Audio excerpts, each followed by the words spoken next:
The dawn of civilization. Primitive. Dangerous. Exciting. The handwriting is on the wall. If the human race is ever going to amount to anything, it needs the most civilized caveman I have ever seen. Look who's come out of his cave. Hi everyone, welcome to the show. This is the Cave Dweller Music Podcast. I'm your host James. I have my co-host Brendan with me today. And today, all the way from sunny Montreal, Quebec, we have the band Seum here to talk about their unique style of what they refer to as sludge and bass. We'll get into what that means in a second. It's very cool though, and I think you'll appreciate listening to it. Welcome to the show. Thank you so much for coming on. Thanks a lot for having us, James and Brendan. It's a pleasure to chat with you guys. We've been in touch for a while. I'm sure we're going to talk about that as well today. Yeah, we worked out before, I think, since 2020. So 4 years now we've been following your music. Yeah. You've been following our site. It's been a long time, indeed. Yeah, it's awesome. So to start with, I guess, do you want to maybe tell us a little bit about what you do in the band and about the band itself?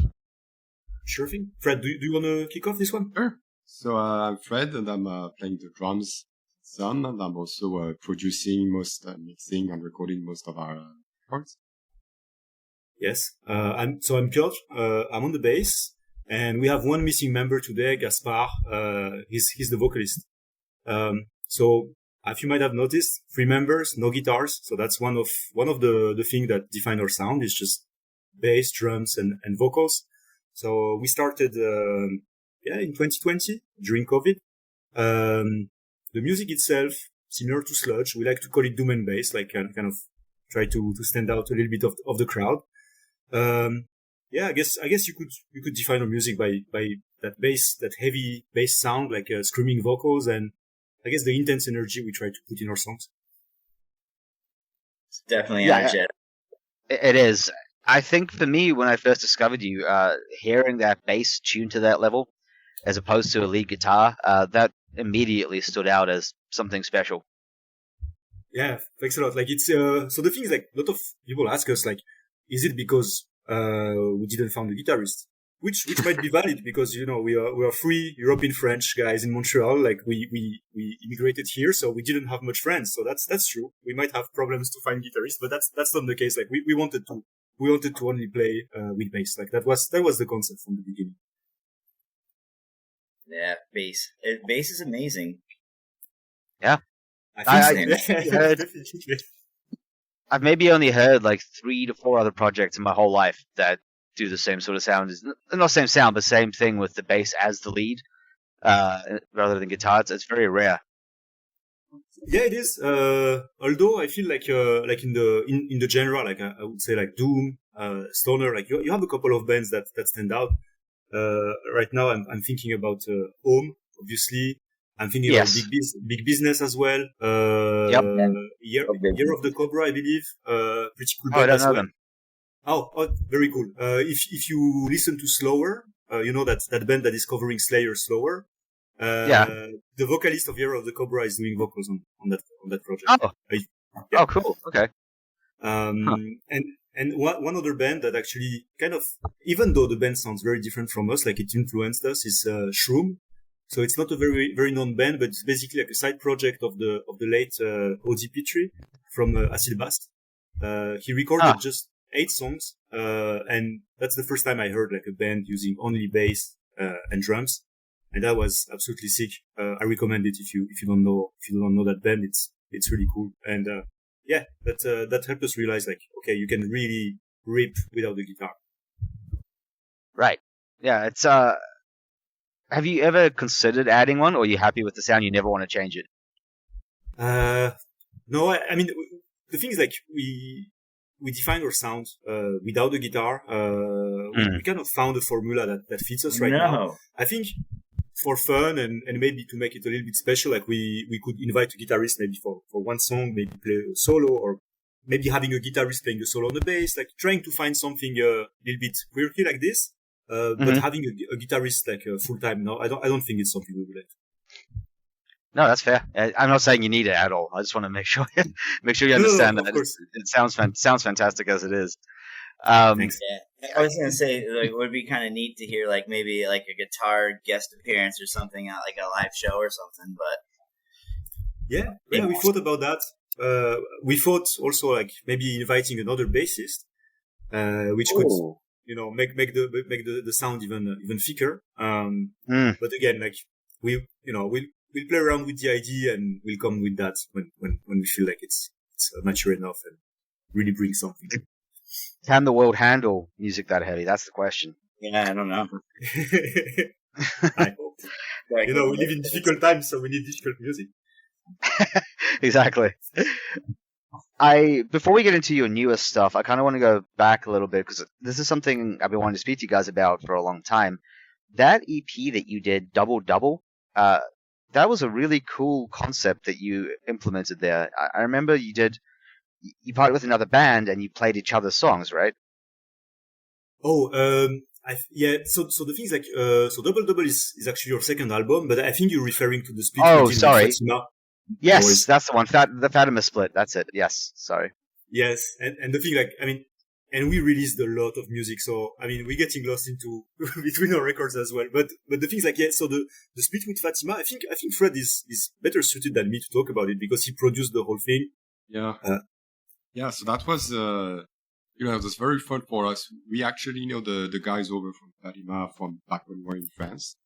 So they play like it's like grunge music inspired with like, psychedelic, and, almost like music from, with Arabic sounding melodies. Mm-hmm. Okay. So it's, kind of a strange mix, but when you listen to it, it makes total sense. So we've been great friends with them. And yeah, we had the idea of, hey, we're going to play a song from those guys, and then, hey, Fatima, why don't you guys play a song from us? And, that's how it started the whole idea.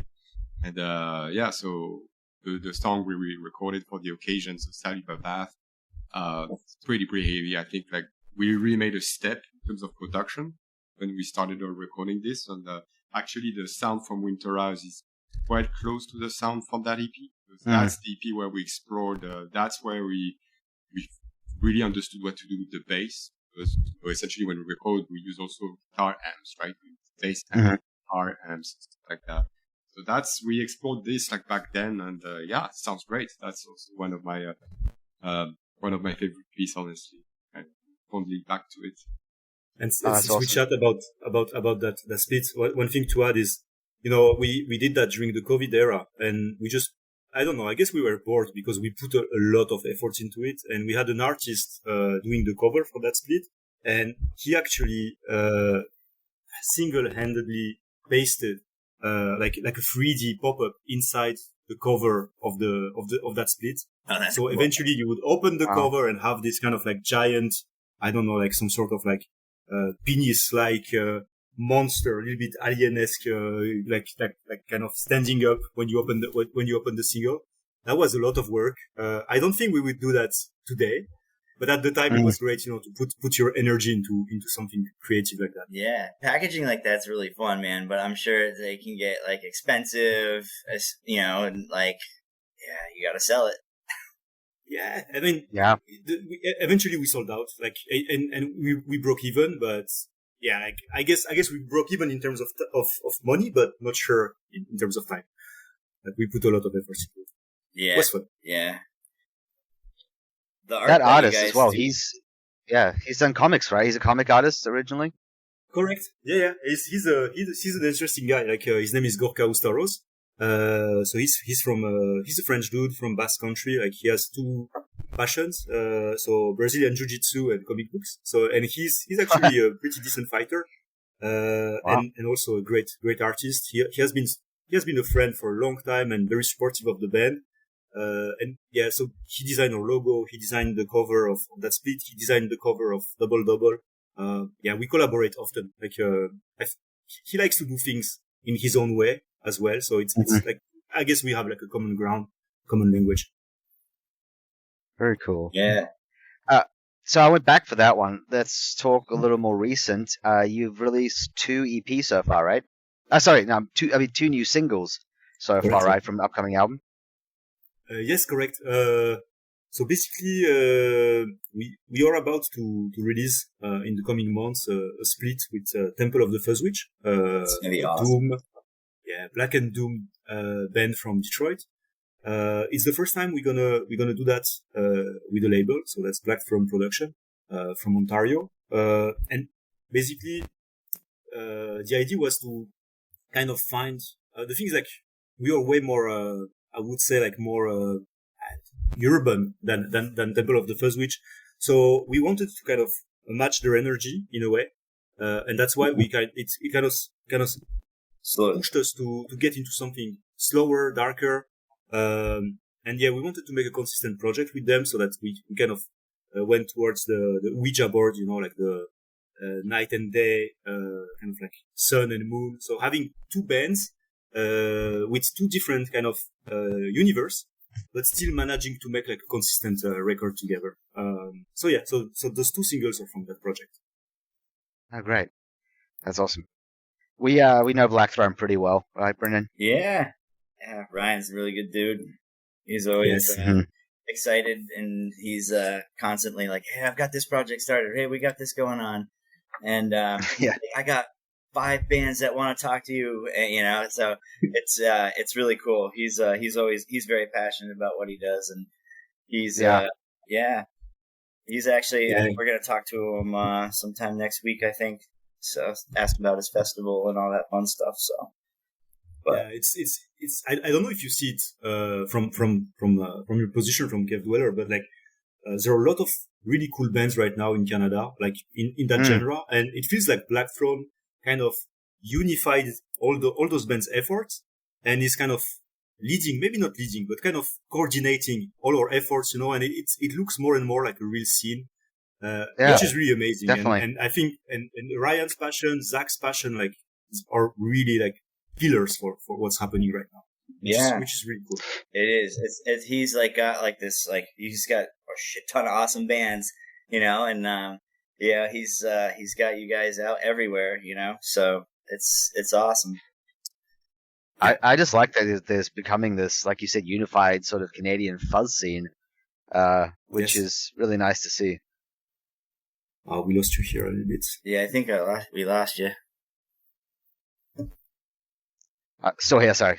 I dropped out for a second. I was just saying it's really nice to see a unified Canadian fuzz scene. It's not something I can say I've seen before now, really. It's it was kind of, organic in a way, because there's a lot of good bands, a lot of good music, and having a label kind of pushing and making the efforts consistent, and also like the organizing that festival, the La Rune Festival last June, like was kind of like a milestone for that whole scene. So I'm really curious to see like what's gonna happen in the next couple of years, like for all those bands and the label as well. Yeah, you guys are definitely keep pumping out awesome music, and there'll be no problems, I'm sure. Exactly. Yeah. And then the most recent thing you put out was a live album, right? You did a recent live album back in February. Correct. Yes. Yes. That was another interesting record, because we recorded it live at the local radio show, Grade A exclusive on the local college radio, CGLO. Maybe Fred, if you want to chat about that, like I know you like that radio. That was a fun experience. We drove over there. It's like literally a university campus. It's a beautiful university campus outside of Montreal. And we arrived in this. We went there on the Sunday. We were hangover, and there's basically no one in the campus at that time. Our home or whatever. It was like fucking cool. Yeah. We walk through the campus, and they host us in this basement that was turned into a full-blown radio studio. Like, they have a recording room, a control room, and besides that, there's a podcast. So we got hosted there. We played our live show, and then after that we went to the little interview. But and the guys over there were super nice. They actually mixed, so it was broadcasted live, but they recorded everything, mixed everything, and we made a release out of that. And that's cool. I gotta say, I was listening to it recently. I think a great job to it. So, that was a really fun experience. Yeah. I'd love to do it. That's again. awesome. Yeah, like live shows are awesome like that. That you can, get a good like live radio show, right? Like or like so like how you have everybody together. It's like you're getting it out to a lot of people, but it's just not in front of a lot of people.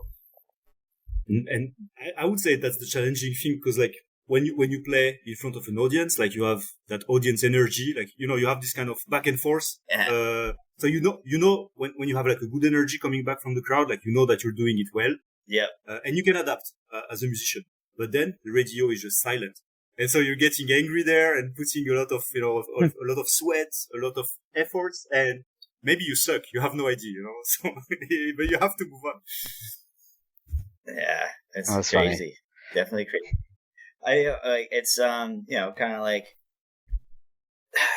you're just stuck with your own thoughts and your own criticisms, and you're like, But I listened to it and it sounds awesome. So I think that it's definitely something you guys could do again. It's like those the BBC sessions. Like Yeah. like those like real like those are pretty cool. They're like. It's like it captures the band's talent, but not. Sometimes it's like they sound a little different, because it's not as like maybe as fuzzy or as odd as like some of the soundscapes that happen. But yeah, it's really cool. And and for a band, it's kind of fun to kind of like rediscover your music, like on a different medium and through different production. It's almost like you rediscover your own songs, produced like that. So that was really cool. Oh, yeah. You guys, Brendan, I know, speaking of... Yeah, I was going to say, do you want to talk about the other one that you mentioned? Yeah. The music video you guys did in that with like a drone. Yes. Yes. Oh, that's a whole adventure. So maybe for a quick context. So basically we released our latest single, Efrit, I guess 10 days ago. And the release party that we did for it was a little bit unusual. So we organized a show, an outdoor show, all ages show under a highway. So under a bridge. And quite a lot of people showed up. Great energy. And the things, so we played that song and the crowd went crazy. Like we were really pleasantly surprised, I'd say. We didn't expect it to go that well. And I would say the cherry on the cake is that a friend of a friend of a friend in the crowd was actually a drone pilot. So even though it looks super organized and like we are these masterminds of promotion and stuff, like this was totally random. So we had the great surprise on the next day to receive the drone footage and they were nice enough to let us use it. So yeah, it was just sick, when all the things are getting aligned, it's just amazing. Yeah. So it looks like, it looks like a full blown like music video. So like that was all just like done one shot.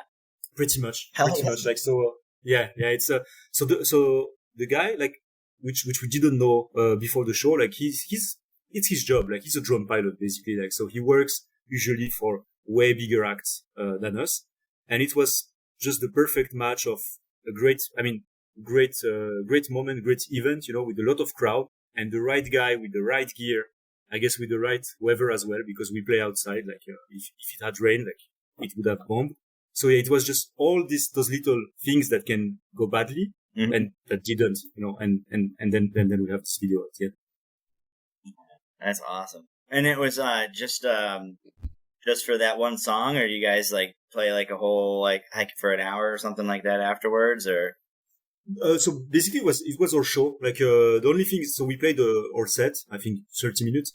And yeah, cool.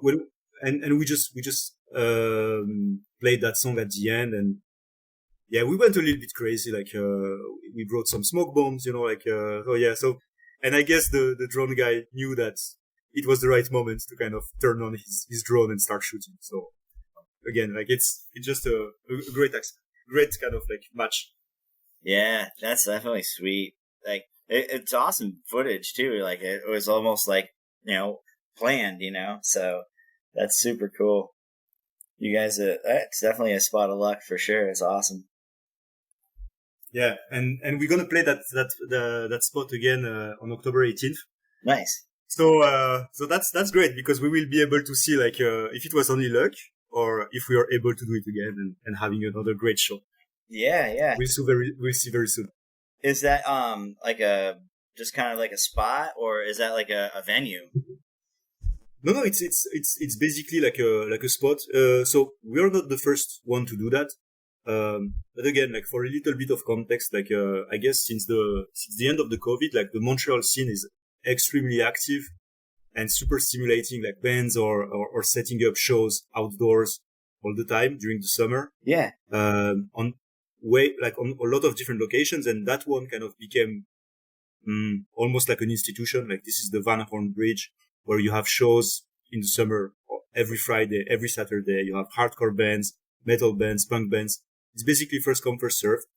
And yeah, that kind of location, like eventually, kind of brought its own crowd, I would say. You know, like, you have regulars, locals, like, that gonna come to the show, on the weekends, and we just were able to play there. So yeah, it's just like a good timing. Nice. Hell yeah. That's sweet. Yeah, because it seemed like it was like not a managed place. You know what I mean? It's just like, oh no. Yeah. It's like the cops can show up anytime and just shut it down. Yeah, shut it down. It happened before. It probably happened at other times. So I mean, it's a bet. Like you go there, you bring your generator, you bring your PA, all your gear, you set up, and you hope for the best. Oh yeah, that's awesome. It's like pioneering shows, you know. You're like, we gotta play, let's go, you know. But yeah, it is what it is. I don't know, like it feels like in Montreal right now, like bands are really putting a lot of effort into their art. Like there are a lot of even smaller acts that are touring, organizing shows. Like honestly, it's a great moment to be part of the Montreal scene. And yeah, any American bands that hear about that, like, please reach out, get interested. Like, you will discover really interesting stuff here. That's awesome. It is definitely sweet. As you guys being like a super bass forward, who inspired you to play bass, and who's your favorite bass player? Steve Harris. Steve Harris? Yeah, like no doubt. Like my first metal band is Iron Maiden. Like you don't really hear it in how to say, like in some, but even the fact that I don't play with a pick, I play with my fingers. Like yeah, just Steve Harris all the way. Nice. Fred, who would be your favorite drummer then? Like inspiring drummer? It's gonna be Gene Hoglan from Death. Incredible drummer. Incredible. Very, very technical. So nice. I wouldn't say it's an inspiration, right? Because I tend to stick to simpler patterns. But every time, you know, I'm not too impressed by some of the tech guys. You know, when it goes too fast and you lose some of the melody, I think Gene Hoglan manages to keep a bit of a jazzy feeling, and it's very inspired every time. You know, so that's probably the number one reason why I like to listen to Death all the time, honestly. Nice, yeah. Same. I mean, like some of those, I love Death. Insane to like play super fast, right? You know, and like that's cool and all, but like if you can't just, if it's all you're doing is just, you know, just the powerful slam beats, you know, it's like, well, there's more to drumming than that, you know, and it's nice to be powerful and have some of that, you know. But yeah, Brendan, what we noticed from Maryland Death Fest, I mean, you, me, and Matt all said this, was we were watching down on that stage. Yeah, that we didn't realize the amount of effort that, talent and effort that, like, black and speed metal and like other like black metal, like branch off genres like war metal and stuff. Those drummers are absolutely insane. Yeah, like the energy that those guys have and the speed they go at is just wild. But it's also like, it's not just boring blast beats. They do a lot of different stuff. Right. You're watching them, like, you know, just like doing this over here and like trying to quiet everything down, stopping stuff real fast, you know, and like, yeah, it's real sweet, you know, and you're just like, holy shit. Because a lot of times you see them, like, you know, from just over here, you don't really see, You know what I mean? So our view was from above and to the side. So it was just like actually seeing them work. And it was a really cool perspective to see it all, you know, because it's massive. And some of those bands and some of those drummers, you know, were vocalists as well, you know, and you're just like, what? Like, how are they doing that, you know? So. Yeah. It was like a perfect bird's eye view, which you never really get at a show. You don't really get to see the band from above like that. So it was a sweet spot for sure. Yeah. No one ever went there. We didn't understand it. Like the whole 5-day festival, no one was up there. Yeah. So it was like our own little lawn. Yeah. Which bands did you guys see? We saw 86 bands in 5 days. So it was a lot. Okay. Yeah. Venue we were talking about was Ram's Head in Baltimore. Yeah. Okay. Yeah, probably my favorite music venue I've been to anywhere, I think. It's very, very cool. It is. It's set up sweet. It's set up to be, it's like, you know, viewed from the bottom. Then there's another level that gives you like right around the stage. And then, you know, so then you're like, you could be like all up in front looking down at everybody playing or from the side. And then there's a third level up top that's like this crow's nest view. And, yeah, it's really cool. They also have that other third level section that's seated as well. Yep. Yeah. So there's technically like 4 different views you can have of the venue, which is really sweet. And then there's like a bar on each floor. Yeah, that's good too. So yeah, if you haven't been, like, even if you're not a death metal fan, that festival is just stupidly fun. It's a great festival. Yeah. Maryland Death Fest. Yeah, we like this. Oh, there you go. Yeah, I mean, you're saying before, Fred, that you're a huge Death fan. Hey, question for you: Have you ever managed to find Symbolic on vinyl? Because it's a hard one to get. No, I me either. Absolutely. Yeah. The thing is, to be honest, I do not consume a lot of vinyls just because I'm always on the go. I'm always, at work, etc. So actually, I guess it's kind of sad, but I listen to a lot with, just like headset, headphones on the Apple stuff, the Apple earbuds, and stuff like this. Honestly, they got to a level now that I guess it's okay. It's way better than it was like 5-10 years ago. Oh yeah. But the technologies. Yeah, but I kind of miss having, when you have a nice collection of vinyls, it's not just about the sound, it's the experience, right? You got a nice cover. Now these days they do like crazy finishes for the vinyls. Some of ours are absolutely beautiful, right? So, and I've seen people coming up with like new transparency, new colors, new design on the thing. Yeah, I think it's quite exciting, to see all that. Yeah. It's a cool time for it. Yeah, and embossed, like it's like textured. There's like even just like some of the etching on like a non-playable side and stuff like that. It's super cool. Yeah. Was it Bongzilla that did the vinyl that had the weed leaves inside, like pressed into the vinyl mix? It was Sleep. Wow. Oh shit. Sleep. Wow. Sleep. Sorry, Sleep did it. Yeah. The special edition that's got like actual marijuana leaves like inside the vinyl. You can see it. Oh, that's sick. That's sick.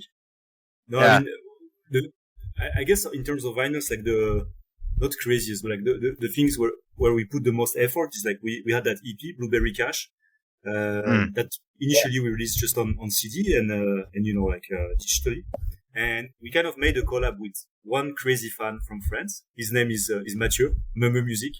So he started his tiny label, like he just make like a series of 10 vinyls, like cut and paste, and he painted them by hand. So we made just 10 copies of that EP, and each one is painted like it's unique. So it's like he put a lot of love into it, and it's really it's fun, it's cool. That's I'm looking at the pictures now. That looks really cool. I've never seen anything like that. Yeah, it's I mean, the things like the way we met him is that at some point, like, he reached out to us. He was basically printing a copy of one of our lives, just for himself. He made the cover just for himself, and he was asking us for pictures to kind of design a back cover of that vinyl. We're like, oh, that guy, he's crazy. Okay, he's gonna be a friend now. he just put so much effort into it, and so we just started chatting, and we met a couple of times in France, and so eventually, like, he released that record on his small label. How hard is it to do a batch that small of a vinyl order 10? Oh, so he told us, like, so we are not the first band he did that for. Okay. He's in touch with like a cut and paste factory, I think in London, and they have a good relationship. So every now and then, like, he's just gonna order like maybe one or two. But it's cut and paste, so it's not pressed. Like, it's a different technique of kind of like imprinting the music on the vinyl. It's more expensive, but that allows you to make way smaller prints. Interesting. Interesting. So it's kind of almost like etched in with like a laser or something versus like these like. I'm not so much aware of like the exact technology that is used behind it, but from my understanding, it's like it's not pressed, it's more carved in a way. So I don't know if it's laser or like maybe some needle or. But it still plays the same way as the record. Yeah. Just drop the needle on. Yeah. Yeah. I mean, to be perfectly fair, like the sound quality is a little bit lower than with the properly pressed one. But again, like, you cannot have everything. So you can make like a tiny batch, like a tiny release, but then you lose on the audio. That makes sense. Yeah, I mean, for a smaller band or someone wanting to do something super limited, collector's edition or something, that's perfect. Yeah, totally. Yeah. Birthday present. Yeah.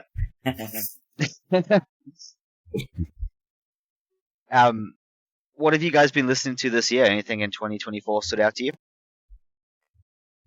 Fred, if you want to kick off, but sure. We were chatting about that yesterday, actually. Okay. I've been listening to, I've been working with Fatima again. So we mentioned that's the brand from France, which we did an EP back then. And, actually I worked with them for their new album. So they just released a couple months ago, their new album. And, I've been following that from a distance. I've been anxiously listening to on Spotify, YouTube, and checking the sound is okay because I worked on the mix, etc. Did not do the master, I just did the mix. And also anxiously, like when you partake in such a like kind of production process, I'm always worried about what's going to be the reaction of people, right? So I've been stalking their network to see, okay, everybody enjoying that release, and it seems it's going okay so far. So I've been listening to that, and also I guess that's again a sound engineer thing, but I'm when you worked on something, you don't necessarily want to listen to it again or see it again. I'm trying to be able to appreciate again things I've been working on. So, for example, some of the EP I've done with I've not been able to listen to them because every time I listen to them, I hear the problems, etc. Right, the little things that we missed, and now I'm finally able to get back to it and say, all right, you know what, I'm actually enjoying listening to it. Well, however imperfect it is. So it's been a little bit of a process for me actually to be able to. Stop being a perfectionist and just enjoy when once it's released, right? So it's out there. It's I've been doing that, I guess, a lot these days, yeah. And I was listening to Fatima as well. They're really good at writing catchy songs. So they're way softer than us. Like it's a proper grunge doom band, like with melodic vocals. But they're so good at writing good songs, that just stay stuck in your head. So I was listening to their last album that Fred produced, and kind of maybe not the same genre, but also really good songwriters. Slow Mosa. I don't know if you know that band. It's no. Like they released an EP. I think like a 6-track EP. Maybe it's considered as an album. I don't know. But it was like 3 years ago. It was more or less when we released Winterized. And I don't know, like my impression was that those guys were coming from nowhere. Like, they were like a smaller band, but they just took off. Like it's incredible. And it's great to see a band making that progress and making that career based on soul music. Like it's just the music that takes them. Like they don't make like crazy advertisement or like their videos are cool, but yeah, it's not, you see, like, there's not like a crazy marketing plan behind it. It's really like the locomotive, like, pulling them forward is the music.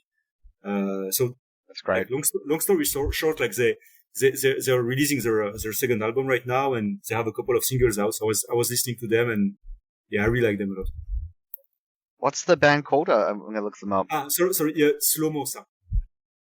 Okay, Slow Mosa. So they're from Scandinavian country, I guess. I mean, I Norway. hope I'm all right. Yes. Just found them. Okay, I'm gonna check this out. Oh wait, I have seen these guys before somewhere. I've seen their logo definitely. Yeah. Okay, I'm gonna check this out after this call. Thank you. Yeah, really good songwriters. And maybe more locally, I would say Mooch. I don't know if you know them. I think their last record is distributed by Black Throne as well. So they're a stoner rock band from Montreal, and they're just very impressive musically speaking. Like, great songwriter, great performers, excellent musicians, good people too, you know. And it's almost like you feel in their music that they're good people. Like, I don't know how they do that, but yeah, I would recommend them as well. I think them I know because I have their latest album Visions on Bandcamp. I own it on Bandcamp. Yeah. That's good. That's good stuff. Did you listen to it? Like, how do you like it? Yeah, I got it. I'm one of the contributors for Doom Charts. So we get a lot of like promo stuff through there ahead of time. No, I liked it. It was like you say, musicianship is extremely good on that. Just great songwriting, great musicianship. Yeah, work of art. Yeah. How about you guys? What were you listening to recently? Us, Brendan, do you want to go first? Sure. Seem ready? Yeah, I mean, I've been listening to the new Harriet album. That's good. Nails. That I might be saying this wrong here, but Canaan Fever. Canaan Fiber. Canaan Fiber, yeah. Wow, awesome band there. And then Rip to Shreds. I don't know. They just came out with an album. Awesome 90s, like old school. I'm thinking those. Really good. Oh, jeez Louise. There's been a few others. The Crippling Alcoholism. It's like this. It's like Crash Test Dummies and like depression. It's amazing. And then, jeez. There's been a few. It's hard to keep track, isn't it? I know. I'm like looking through. Oh, that Mastiff album that came out too. Like, that thing's been just absolutely a beast. Mm-hmm. Yeah. Man. There's a lot. I could just keep going on. But there's a little and then thing, you know. Toad Liquor. I get. Toad Liquor. They still. That one rips. Yeah. I forgot they were still together. I thought they might have broken up. Yeah, no, they had to release an album in February. Yeah. Oh, cool. I haven't heard that. I'm gonna check that out. It's really good. Yeah. Yeah, Back in the Hole it's called. The album. Okay. I guess for me, it's kind of a weird mix at the moment because I've been focusing a lot on my YouTube channel, which is non-metal stuff. And it's basically focuses on like anything from like psychedelic rock to funk, jazz, that type of stuff. But I've been listening to a lot of that type of stuff. But outside of that, metal-wise, I've been listening to Aldemar from Norway. I don't know if you've heard them. The new album's called Astral Journeys Part 1 Creation. Really good, like, post-metal type stuff, with like atmospheric black metal mixed in. And a bunch of Midwest emo, like, influence, which is really cool. Like second wave emo stuff. Interesting. So that makes it pretty interesting. And then I don't know if you guys know a band called Molchat Doma. They're originally from Belarus. They're living in LA now. They call themselves Soviet Wave. They're like a dark wave band from like Eastern Europe that has like kind of Soviet feeling to it, but it's also like kind of gothic club music. It's really fun. And then these guys I just came across today from Croatia called the Freak Folk of Mangrovia. album called Tales from Beyond the Firmament. Really good, like psychedelic, spacey, stoner rock stuff. And then outside of metal, there's this really cool band I found called Sangre. I'm gonna say this horribly wrong. Sangre de Muerda. Sangre de Muerdo. It's Okay. like my Spanish is terrible. It's they're like Galician Spanish folk music. Really cool stuff. Like got a lot of Middle Eastern psychedelic like influences and stuff as well in there. And then last one, I won't list too many. Really cool group from Morocco. It's a music collective that play like a mix of like psychedelic rock, desert blues, like African traditional music, electronic stuff. They're called Casbah Rockers, and then they just put an album called Casbah Rockers The Singles, which is a collection of music from artists from Algeria, like all over Africa, Turkey, and a few other spots, Cameroon, Somalia, Senegal, and a few other spots. But really funky, really cool Middle Eastern instrumentation, cool stuff. Interesting. Yeah, taking notes. Always good to discover new stuff, especially like those Casbah rockers that you described. Like I'm curious to hear it. Like we're always kind of willing to hear new rhythm patterns. You know, like new way of making things groove. So yeah, that can be interesting. Yeah. Check out in the rock vein and kind of like hardcore. Check out Many Eyes. They just did a album called The Light Age. That's really good. And then Swamp Coffin just released an album. I think I know these guys. Those guys they're up your alley, like sound wise, like just fucking nasty good shit, dude. Also, Brendan, I gotta say that back up what you said about that Nails album. I've had that on repeat since it came out. Yeah, there's some really sick riffies on that thing, man. Yeah, it's tasty riffs for days. But it's fucking, it's good. It's good. It's got that HM2 guitar sound, so it's like big riffs with like a chainsaw playing them, basically. Yeah, I can't remember the name of it. I think it's the fourth track. His guy, yes, I think one of my favorite riffs that on one. That one goes hard. So that's other people's music. Brendan, did you have any more questions for the band regarding them and their music? Excuse me. Oh, let's see. Well, we talked about your artwork, and then, have you had, like, you had all these awesome experiences playing live. Have you had, like, a really bad one? Oh, a few. Like a horror story. What is happening? Right, maybe I can give you two, and maybe Fred, if you have some of yours. Yeah, but the thing is, like, I don't know if we are overly optimistic or maybe just plain stupid, but like we always manage to find fun even in the worst things.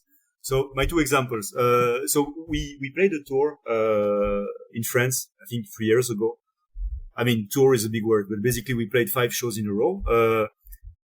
And one of the show was very badly promoted, very poorly promoted. It was on a Sunday night. And actually we were thinking that maybe the guy that organized the show to try to seduce the girl singing in the opening band. That's to give you some context. Anyway, there's only one person showed up. So then you're abroad. You traveled all those kilometers to play a show, and then you have that one dude coming. But not just a random dude. Like, this guy really liked us, and he was a fan, and he actually asked us, like, "Oh, where is your merch?" Oh, we didn't even bother taking the merch out, you know, like, we're like, okay, there's no one there. Anyway, so at that point, like, as a band, you ask yourself, like, what do we do? Do we go half-ass, or like, do we go full on and give him what he wants?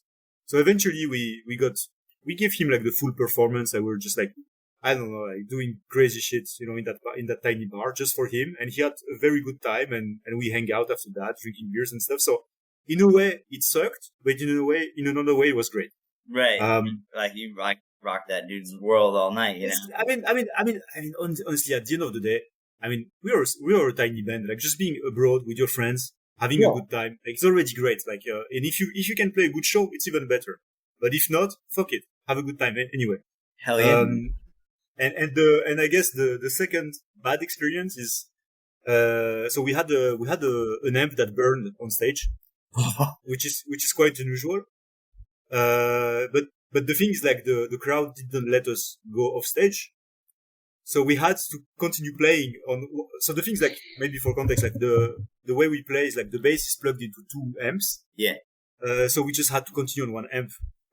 So the sound was really tiny, like it was not that hard, you know, but people were still moshing like crazy. So I still have that image in my mind, you know, seeing that smoke and then being like, oh fuck, like what's next? And then continue playing. And eventually again, like, this was a bad memory, but then turned out to be a really cool experience. So eventually good. How about you, Fred? Yeah, so I want to choose the same show, like the show I know, the one we were referring to when there was just one guy.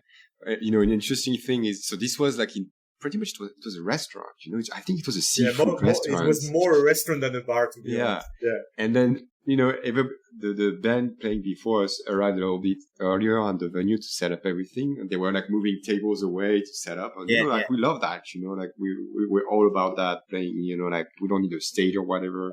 We love that vibe of just setting up like in a bar or something. And then, so we set up, and then, so it's, this opening band was pretty much a cover band that plays weddings, you know, so, you know, you will hear I Will Survive, you're gonna hear everybody, you know, like, and actually it was kind of cool because before they play, so where they go to us, say, well, here is our catalog, and you see this big ass stuff. It's like, why do you guys want to hear us play? So we was like, all right, so, you know, we had some Michael Jackson and everything. And we had some AC/DC, like the most rock things that they had, you know, like, yeah, you know, and then they start playing. And then the owner comes and say, oh, guys, that's pretty loud, huh? You gotta turn it down.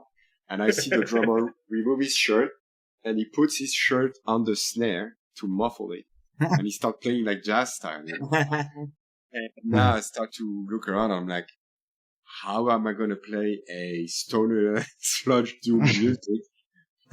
Like, jazz style, you know? And so that, you know, that was, you know, and then we start playing. And somehow we figured a way, you know. Somehow we figured a way to make it work, and it was interesting because that reminded me of the shows you do when you're 16 and stuff, you know, like in the basement of your parents where you cannot put it too loud with your friends and stuff. Yeah. It was a little bit of that vibe. But at the same time, I think the people also were there, you know, like people like the waiters and people like serving beers. I think they realized that how absurd the situation was, and I think they appreciated that we still did our show. And I think they enjoyed the show, you know. They went to us after that and they said, you know, guys, we know it was not an easy audience, but you kept, you know, you did your thing. We had fun. And actually at the end of the night, they served us shots and stuff. You know? So it was actually, it was a great and fun memory, but, you know, I guess it started on the wrong foot. But anyway, it's all good stuff, you know, at the end of the day, you know, I don't think we have a story where someone got hurt or, you know, like, that's good. We had to run out of venue or anything like that. Or two, I don't know. So now that you're putting this kind of like, maybe not hurt, but we played being sick. And I think, like, I know there is one show that we played last June. It was a house show actually. And so Gaspar, our singer, like, he just went out of the room to the bathroom. He puked. We continued playing. And he came back and he still had puke on his shirt, but he continued singing. Oh, man. So, I mean, for us, it wasn't a bad memory. It's rather fun, but I guess it was a bad memory for him. So maybe he would have told you that story if he was there. Yes. Yeah.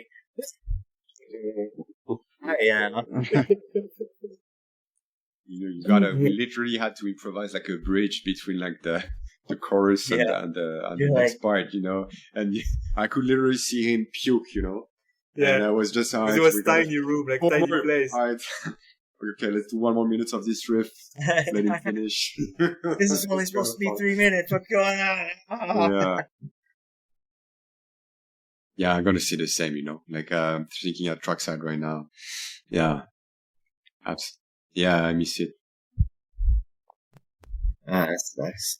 Yeah, there's, I think a venue around here, St. Vitus, had just, had to close. I think it was like some sort of zoning problems and this and that. I think I have no idea, but like It was permit related, I believe. Like Oh, he didn't have like certain permits or something that he needed to operate the way it was. so yeah, I guess there was some sort of behind the scenes logistics that was happening, and like, but there was Got like shut down. But that so- seems like that could be overcome though. Like they could bring that back if they just get the right permits, hopefully. yeah. I mean, who knows what they have to do to become compliant for the permit? Yeah. Like, I have no, like who knows? Like, I have no. It could be like 10 permits. Like, it might be. Who knows, man? It could be anything. Yeah, it could be a structural issue, that something massive. Right. You know. Yeah. Well. Oh no, go ahead. Go ahead.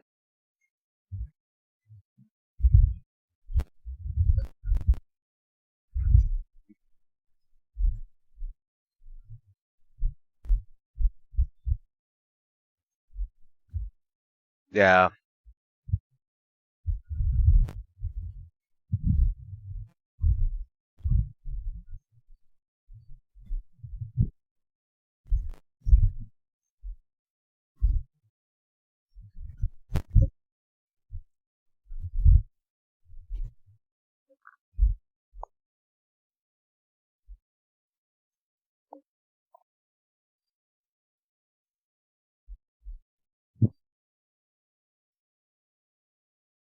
Hypocritical.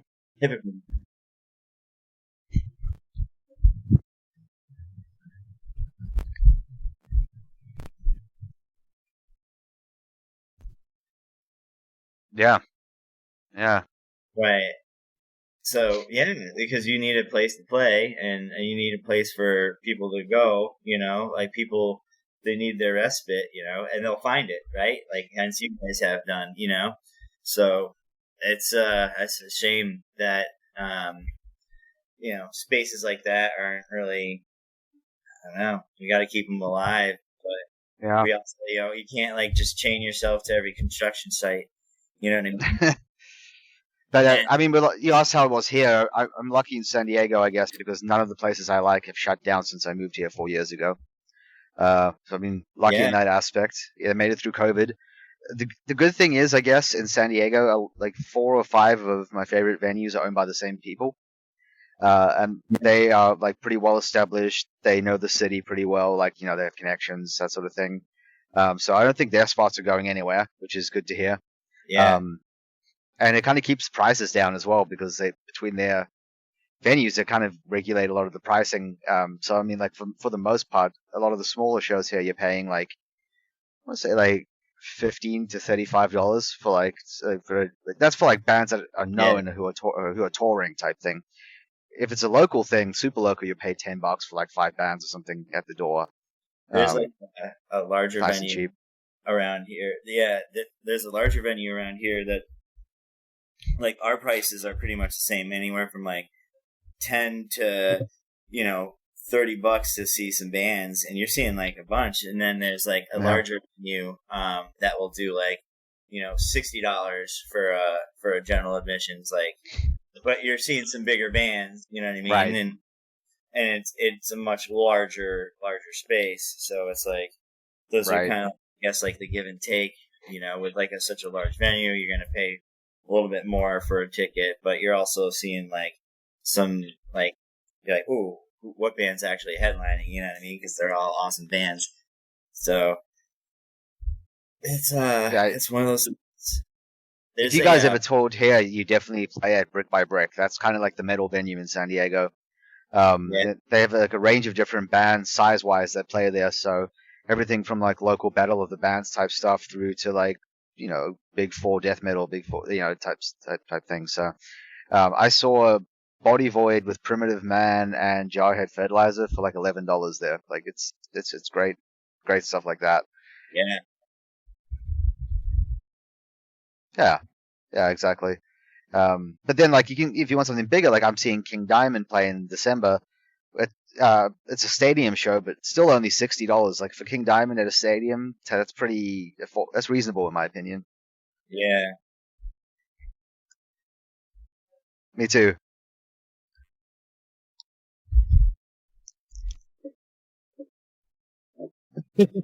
Yeah, exactly. Yeah, that's a bigger name. You know what I mean? Like, paying $60 for a bigger name band. You know? Yeah, and like a proper venue with seating and stuff as well. So it's like, that's reasonable. Yeah. Whereas you see like Taylor Swift and it's like 300 to 400 basic seats. Fuck off.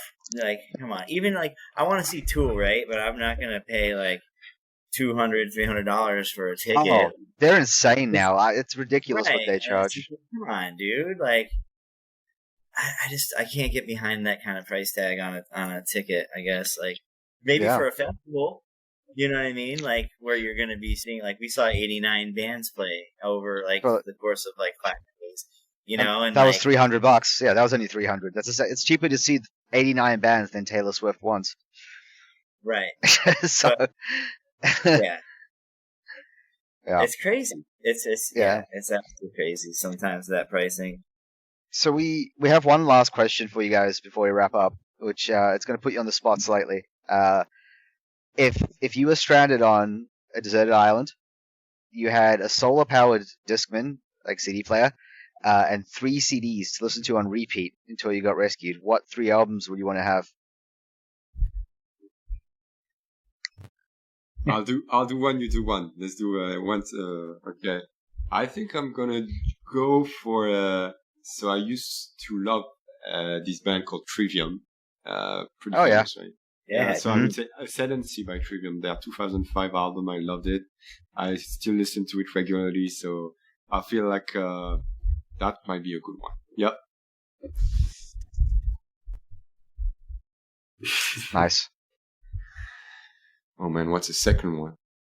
Gotta change a little bit. I'll probably get a Pink Floyd album. Maybe good choice.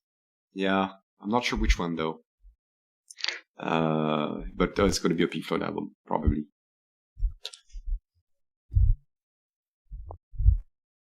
Okay, nice.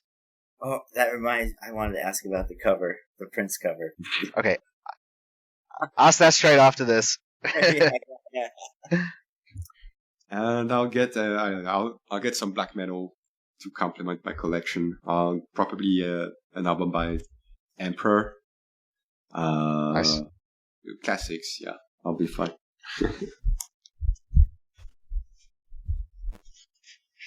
Okay, interesting choice. That's a great album.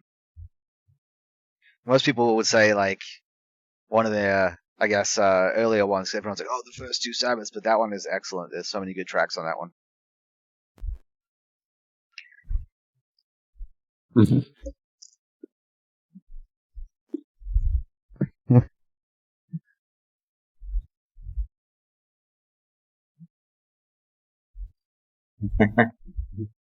That's awesome.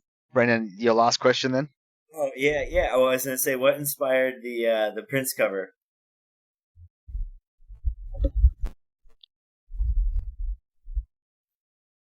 Awesome.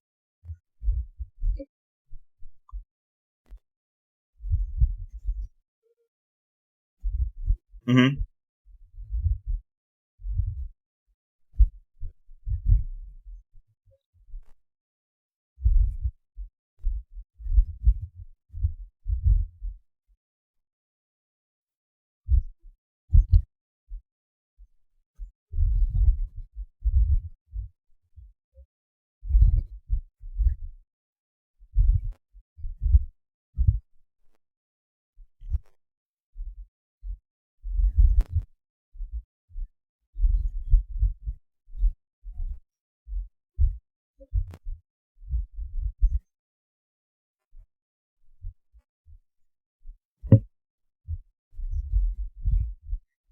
Yeah, it's awesome.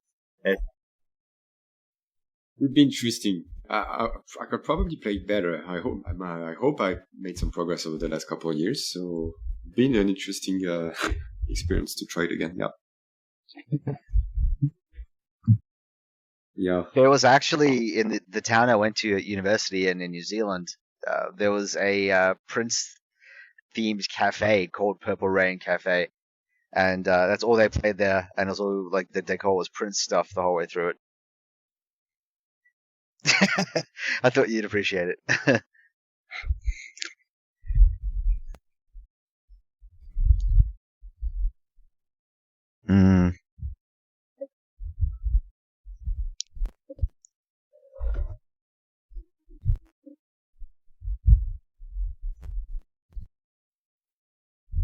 No.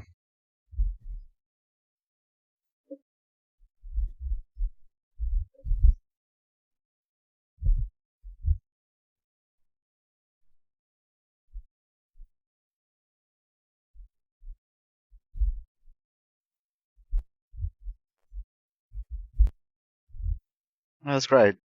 Oh, Well, yeah. yeah, it's thing because you never really know when someone's gonna die. Like the last time I saw David Brockie from Gua, uh, he died like I think 3 weeks after that or something. And like seeing him on stage, you have no idea that's coming. But so a final thing I want to ask is just if people want to listen to your music, support the band, buy merch, all that stuff, what is the best place to do that?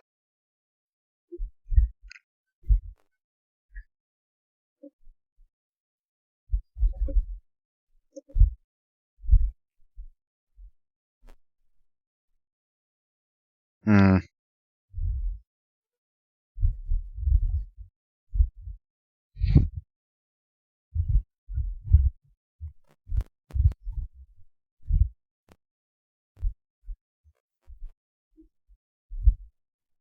Sure.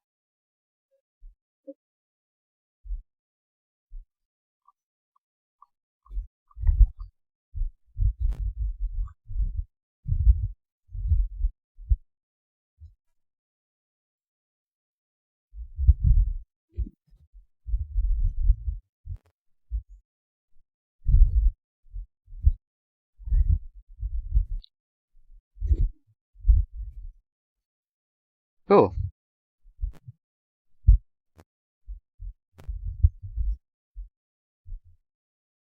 How do you spell the name? I want to look at this for sure. Uh-huh. Oh,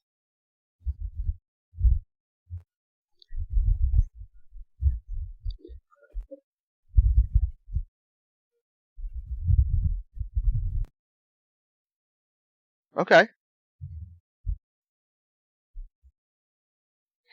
Yeah. I'm trying to look now because I keep getting environmental protection services.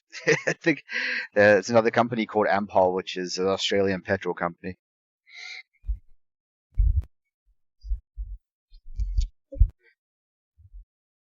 Yeah, after the call, just send it to me because I'd love to Yeah. promote that on social media to help it grow.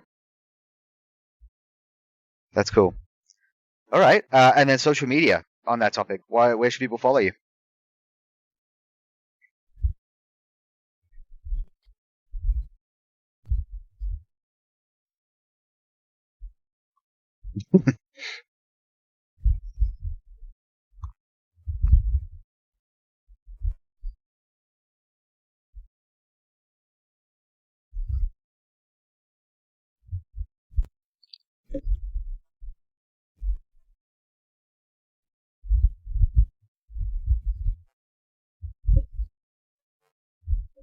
Awesome. I'm exactly the same boat. I have it, but I don't want. I don't want to. I know it's effective. I know it's great. I just don't want to use it.